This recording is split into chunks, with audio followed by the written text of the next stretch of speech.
Gente, enquanto isso, entrevista importante aqui no CNN 360. A decisão do ministro Dias Toffoli de investigar a atuação da Transparência Internacional foi motivada por uma notícia-crime apresentada quase 3 anos atrás pelo deputado federal Rui Falcão, do PT, contra os procuradores da República que participaram da assinatura de um acordo de leniência lá atrás. A gente vai tentar explicar todo esse cenário para vocês e é com o deputado Rui Falcão que a gente conversa agora ao vivo. Boa tarde, deputado. Seja muito bem-vindo ao 360. É um prazer receber o senhor.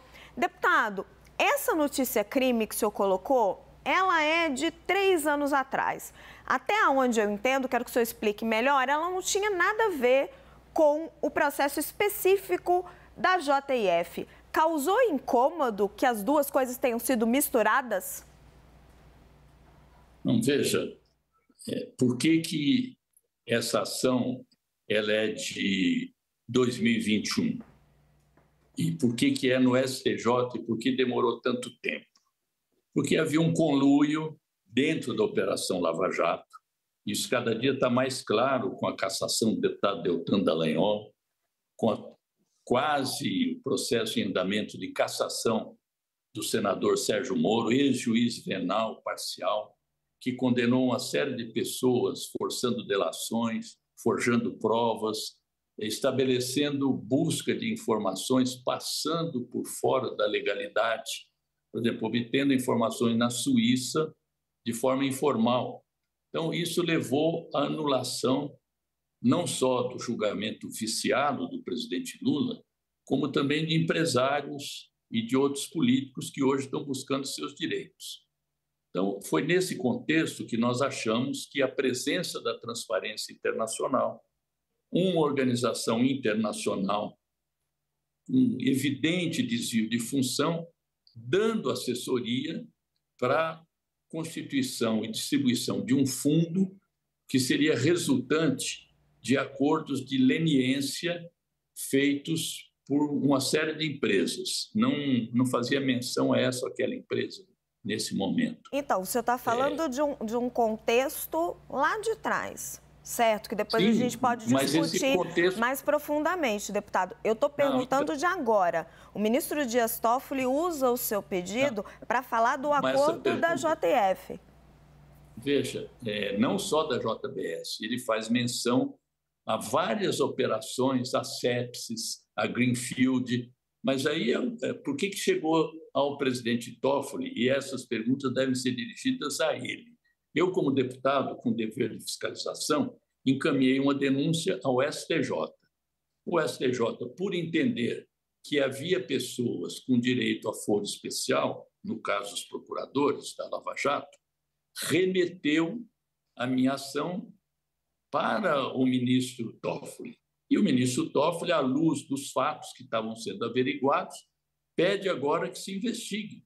Pede à Procuradoria, pede ao Tribunal de Contas, até porque, diz ele no seu despacho, que essa ação da transparência não passou pelos órgãos que deveriam passar e que causa estranheza que uma entidade internacional esteja prestando esse tipo de assessoria.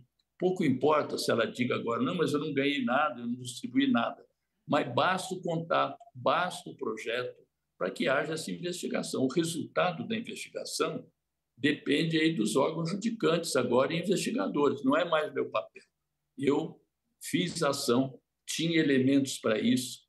Noto que a Transparência Internacional faz operações políticas.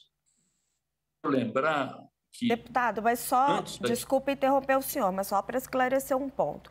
O senhor está dizendo que basta o contato de cooperação, não é preciso ter indício de que eles tenham feito desvio de dinheiro? O senhor tem indícios de desvio de recursos? Não tenho esse indício, eu não fiz essa afirmação, nem está isso na minha reclamação também, eu peço investigação. O que eu quero te lembrar é o seguinte, em 1964, havia entidades como o IBAD, como o IPES, que aparentemente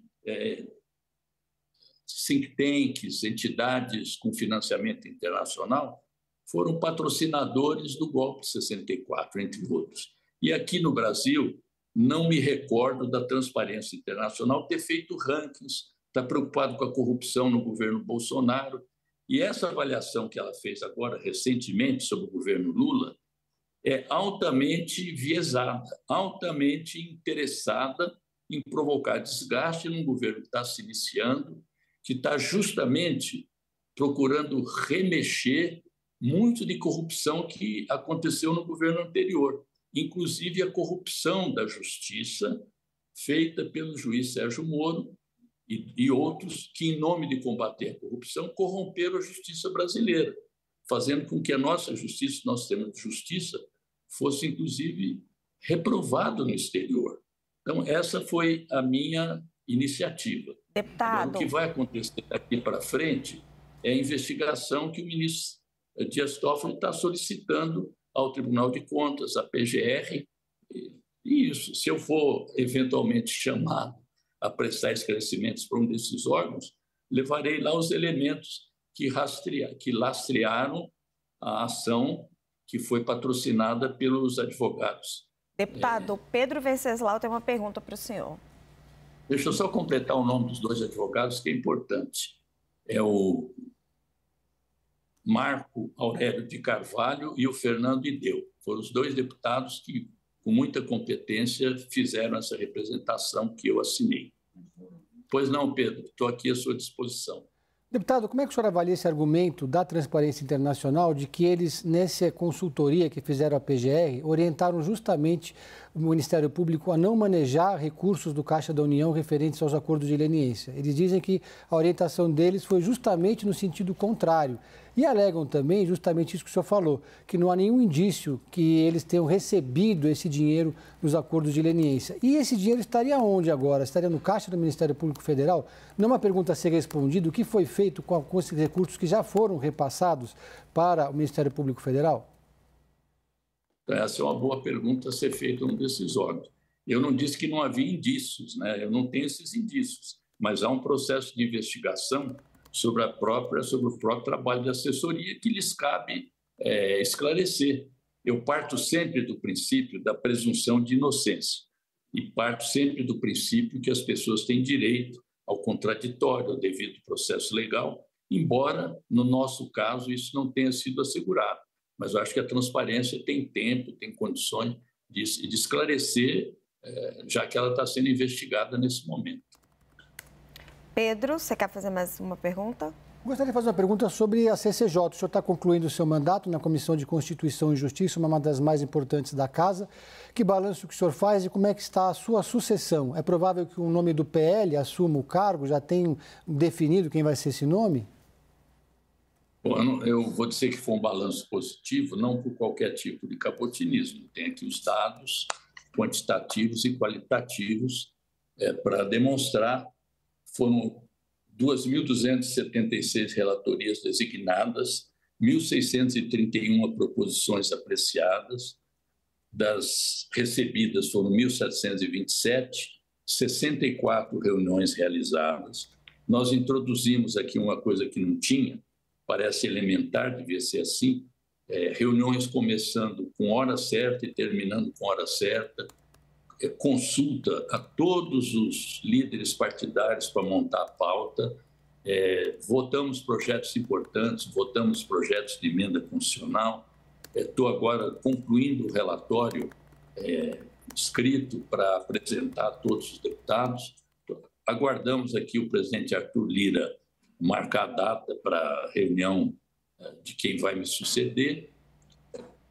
O que se diz é que havia um acordo de rodízio e que agora seria a vez do PL.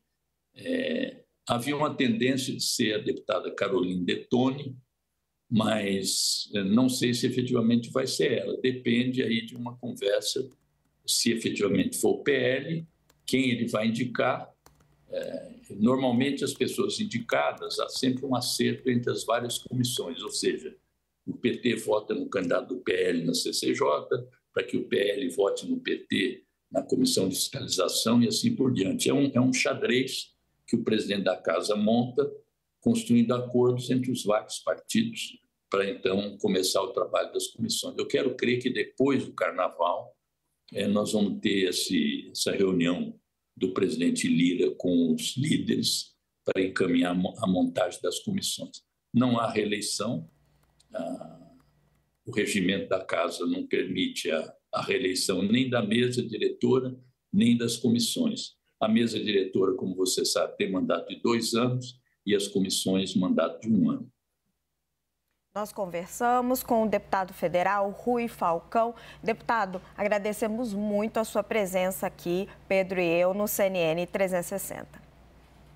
Pois não, um abraço, bom trabalho para você, Raquel, bom trabalho para você, Pedro. Boa tarde. Obrigada, deputado.